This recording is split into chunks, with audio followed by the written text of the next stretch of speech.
मनुष्य की इच्छा शक्ति पक्षी के उन पंखों की तरह मजबूत होनी चाहिए जो हवा के विपरीत वेग को भी अपने उड़ने का माध्यम बना लेते हैं। हेलो जी, नमस्कार। मलहांस पिटारा में आपका स्वागत है। आई होप सब अच्छे होंगे। तो चलते हैं एक मोटिवेशनल स्टोरी की तरफ। कोटेशन जो मैंने बताई है उससे आप समझ गए होंगे कि मैं आज किस विषय पे बात करना चाहती हूँ। देखिए, हमारी परेशानियाँ सिर्फ हमारे विचारों से ही होती हैं। अगर हमारी इच्छा शक्ति पक्षी की तरह हो, इतने मजबूत पंख हों हमारी इच्छा शक्ति के कि जब विपरीत हवा, पक्षी ऐसे उड़ रहा है और हवा इधर से आ रही है तो पक्षी उसके वेग में ही उड़ना शुरू कर देते हैं और उससे बहुत लंबी दूरी तय कर लेते हैं। भोजन की तलाश होती है उनको, तो आज इस दिशा में नहीं तो इस दिशा में सही, तो उसी माध्यम को वो अपना उड़ने का जरिया बना लेते हैं और उनकी यात्रा आसान हो जाती है। हवा के वेग के, जिस बल हवा का वेग होता है उसी तरफ उड़ना शुरू कर देते हैं। तो एक कहानी से रिलेटेड है। एक व्यक्ति था,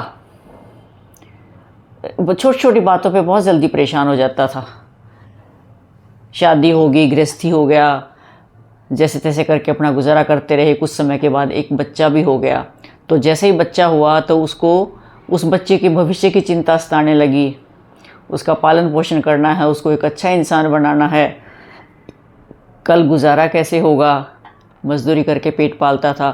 तो ऐसे ही कितने विचार उसको परेशान करते रहते थे उसके भविष्य के जुगाड़बाजी के लिए। और ये उस व्यक्ति का नहीं, ये हम सब का ही ये हाल होता है। सबकी समस्या ये होती है कि हम आज को नहीं जीते हैं, कल की चिंता ज़्यादा करते हैं। चिंता नहीं, चिंतन करना चाहिए। चिंता नहीं करनी चाहिए, चिंतन करें कि हम इसका कल कैसे संवार सकते हैं, उसके कारण खोजें, उस पर कार्य करें और वहाँ सफल होने की कोशिश करें। खाली चिंता करते रहेंगे, कारण खोजेंगे नहीं, समाधान खोजेंगे नहीं, तो खाली चिंता से कुछ नहीं बनता। फिर तो चिता ही बनती है। उस चिता जिसे चिंतन करेंगे समाधान निकलेगा। तो वो व्यक्ति बड़ा परेशान हो गया।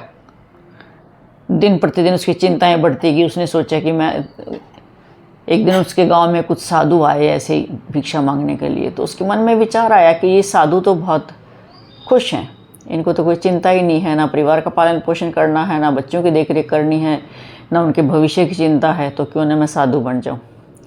तो ये सोच के वो एक दिन रात को घर से निकल जाता है। चलता चलता देखता है किसी आश्रम में पहुँच जाता है और वहाँ कहता है, वहाँ के आचार्य को, गुरुदेव मुझे अपना शिष्य बना लो। उन्होंने उसको शिष्य बना लिया। कुछ दिन तो उसको अच्छा लगा वहाँ, लेकिन जैसे ही धीरे धीरे वहाँ के माहौल में रमने लगा, उसको जिम्मेवारियाँ सौंपने लगे, क्योंकि बिठा के तो कोई नहीं खिलाता ना। वहाँ पे बच्चे अध्ययन भी करते थे तो उसको पढ़ाई भी करनी पड़ती थी और वहाँ एक वो अलग तरह की ही चिंताएँ थी। बच्चों में होड़ लगी होती थी कि मैं फ़र्स्ट आऊँ पढ़ाई में, मैं फ़र्स्ट आऊँ पढ़ाई में। वहाँ काम भी करने होते थे आश्रम में, क्योंकि सारा काम स्वयं करना होता था।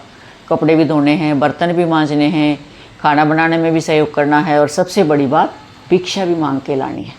और भिक्षा मांगना कोई आसान काम नहीं है। तो ये चैलेंजेस उसके सामने आए।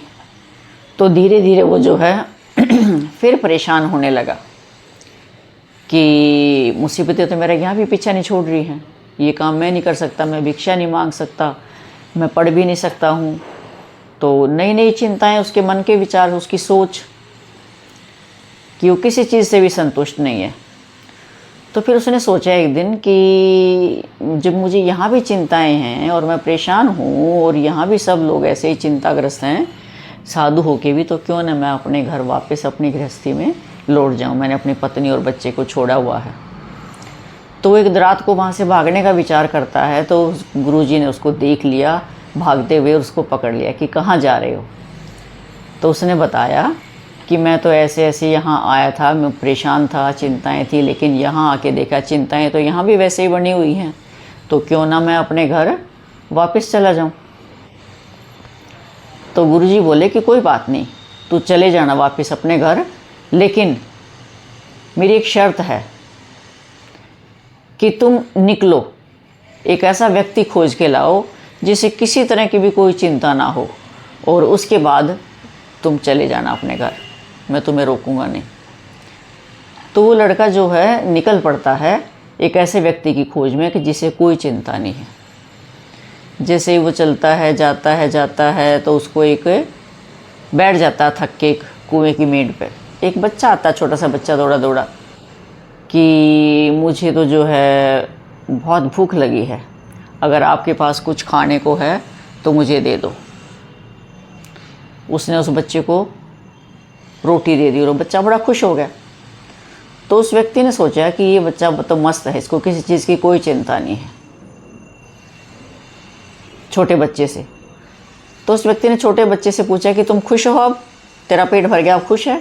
कहता पेट तो भर गया, लेकिन मुझे अब कल की चिंता है कि मैं कल, आज तो मुझे रोटी मिल गई है, मैं कल क्या खाऊंगा। तो फिर उस व्यक्ति की चिंता बढ़ गई कि मैंने सोचा था मुझे तो ऐसा व्यक्ति मिल गया है जिसे चिंता ना हो और मैं ये लेकर गुरुजी के पास चला जाऊंगा, इसको तो फिर भी कल की चिंता है। तो व्यक्ति कहने लगा उस बच्चे को कि तूने फिर ये क्यों कहा कि हाँ मैं मस्त हूँ रोटी खा के, मुझे कोई चिंता नहीं है। तो उसने कहा कि वो चिंता नहीं थी, जो भूख थी वो मेरी भूख थी, वो चिंता नहीं थी और उसको मिटाना बहुत ज़रूरी था। चिंता तो अब मुझे कल की है, कल मेरी भूख मिट जाएगी, फिर मुझे फिर आगे की चिंता होगी। तो वो फिर परेशान हो जाता है। तो फिर आगे चलता है, आगे चलते चलते एक व्यक्ति मिल जाता है उसको। तो उससे पूछता है कि भाई मुझे एक ऐसे व्यक्ति की तलाश है जिसे किसी तरह कोई भी चिंता ना हो। तो व्यक्ति उसको सलाह देता है कि ऐसे तो सिर्फ एक ही व्यक्ति हो सकता है और वो होता है शराबी, कि जो शराब के नशे में मदमस्त हो जाता है, उसे दुनियादारी की कोई परवाह नहीं होती है, सिर्फ वही मस्त हो सकता है। कुछ देर चलता है तो उसे एक शराबी ही मिल जाता है। तो वो शराबी से पूछता है कि भाई हाँ आपको किसी चीज़ की चिंता है? शराबी कहता है चिंता क्या होती है, किस चिड़िया का नाम है चिंता? तो व्यक्ति खुश हो जाता है जो आश्रम से आया है, जिसको तलाश थी ऐसे व्यक्ति की कि कोई चिंता ना करे, कि हाँ मुझे ये व्यक्ति मिल गया और मैं इसको लेके चल जाऊंगा महाराज जी के पास। तो शराबी को कहा उस संत ने जो आश्रम में से निकला था खोज में कि भाई तू शराब पी के बिल्कुल मस्त हो जाता, तुझे कोई चिंता नहीं है। कह रहे नहीं पीता हूँ तब तो मुझे कोई चिंता नहीं है, लेकिन फिर मुझे अगले दिन की चिंता होती है कि आज तो मिल गई, कल कहाँ से पीऊँगा, क्योंकि मैं आदी हो चुका हूँ पीने का और मैं शराब के बिना मैं रह नहीं सकता। तो व्यक्ति फिर बड़ा मायूस हो जाता है कि ये शराबी भी जो है ये मस्त नहीं है, इसे भी चिंता है, आज तो मिल गई, कल क्या पिएगा उसकी भी इसको चिंता है। तो ऐसा सोच के वो दोबारा परेशान होकर, उसको कोई नहीं मिलता, कई दिन ऐसे निकाल देता है, वो वापस आश्रम में गुरुजी के पास आ जाता है व्यक्ति और कहता है कि गुरुजी मुझे कोई ऐसा व्यक्ति नहीं मिला जिसे कल की चिंता ना हो। तो गुरुजी कहने लगे कि मुझे पता था यही हाल होना है, तू बैठ यहाँ, मैं तुझे एक उदाहरण देके बताता हूँ। कुछ गीली लकड़ियाँ इकट्ठी करो। तो उससे अपने शिष्य से गुरुजी ने गीली लकड़ियाँ इकट्ठी करवाई कि अभी इनमें आग लगाओ। तो वो गीली लकड़ियाँ कहाँ जलेंगी, लेकिन उसको समझाना था मूर्ख को कि गुरुदेव ये तो नहीं जल रही हैं। कह रहे हमारी चिंताएं भी गीली लकड़ी की तरह होती हैं, जब तक उसको हम चिंता बना के रखेंगे।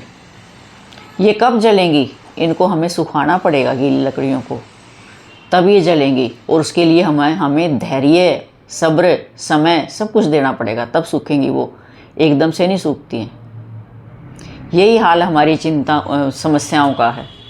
ज़िंदगी में समस्याएं आती हैं, आएंगी ज़रूर, कोई नहीं रोक सकता, ये अटल सत्य है। लेकिन उन पर चिंतन करो, चिंता मत करो, चिंतन करो, उसकी जड़ तक जाओ, उसका रूट कॉज जानो कि ये हमारी समस्या आई किस कारण से है। जैसे गीली लकड़ी नहीं जली ना, हमें पता है कि लकड़ी गीली है, कैसे जलेगी, उसको सुखाना है, उसको पहले सुखाएं, सूखने तक पेशेंस रखें, धैर्य रखें, फिर वो जलेगी बहुत अच्छे से, हमारे काम आएगी। लेकिन हम गीली लकड़ी देख के खाली चिंता करते रहें कि ये तो गीली है, ये तो जलेगी नहीं, ये तो गीली है, ये तो जलेगी नहीं, तो क्या वो एकदम से सूख जाएगी? नहीं सूखेगी ना, वो अपना टाइम लेगी। ऐसे ही हमारी समस्याएं हैं, समस्याएं आती हैं, उनके समाधान होते हैं, समाधान खोजें, समाधान पे काम करें। ऐसी कोई समस्या नहीं है जिसका समाधान नहीं है, जो टिकने वाली नहीं है। और जो कोई ऐसी समस्या है ना जिसका कोई समाधान ही नहीं है, उसके लिए प्रतीक्षा करें, समय का इंतज़ार करने, हालात पे छोड़ दें। समय के साथ वो भी जाएगी, रुकती नहीं है वो भी, क्योंकि जो दिन आज है ना वो कल नहीं है, जो कल था वो आज नहीं है। हम आज दुखी क्यों हैं? हमारा जो बीत गया ना, हम उसको सोच सोच के हम दुखी होते हैं, या जो आगे आने वाला उसको सोच के हम परेशान होते हैं। सिर्फ हमारी जो सोच है वही हमारी सबसे बड़ी दुश्मन है। परेशानियाँ सबके दिमाग में आती हैं, सबके जीवन में आती हैं, लेकिन जो हमारी सोच है हम उसको पॉजिटिव वे में लेंगे, खोजने के हल निकालेंगे, पेशेंस रखेंगे, धैर्य रखेंगे, तो वो हमारे लिए एक बहुत बड़ी गंभीर समस्या नहीं बनेगी, उसका रास्ता निकलेगा। और यदि हम नेगेटिव ही रखेंगे कि ये समस्या आ गई है, मैं क्या करूं, मैं तो समस्या से घिरा रहता हूं, मेरी तो किस्मत ही ख़राब है, या लोग मेरा साथ नहीं देते, या मेरा भाग्य साथ नहीं देता है, तो ऐसे हमारी समस्याएं ख़त्म होने वाली नहीं हैं कभी भी। कूल माइंड से, मैं फिर बार बार यही कहती हूँ, ठंडे दिमाग से समस्या की जड़ तक जाएं कि समस्या किस कारण से है, और फिर उसका निवारण सोचें। निवारण हर समस्या का है। तभी इस कहानी में शुरू से ये कहा गया है कि हमारी सोच ही हमारी सबसे बड़ी दुश्मन है और हमारी सबसे अच्छी मित्र है। अगर हम नेगेटिव सोचेंगे, बुराइयों को पकड़, समस्याओं को पकड़ के ही बैठे रहेंगे, नहीं ये तो होगा नहीं, ये तो हल ही नहीं होगा, मैं तो परेशान हूँ, क्या मेरा ही भाग्य ऐसा है, तो आप दुखी रहेंगे।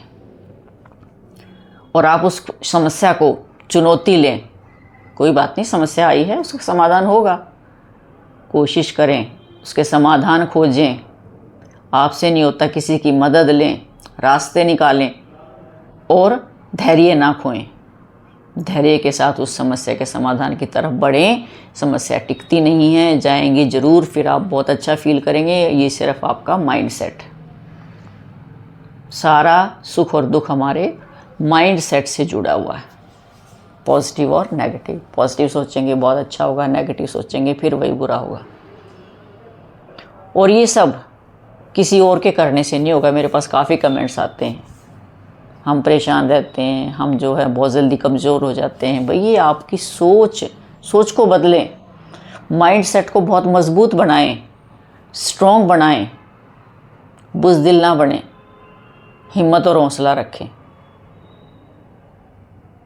तो आप ज़रूर कामयाब होंगे। कोई समस्या ऐसी नहीं है।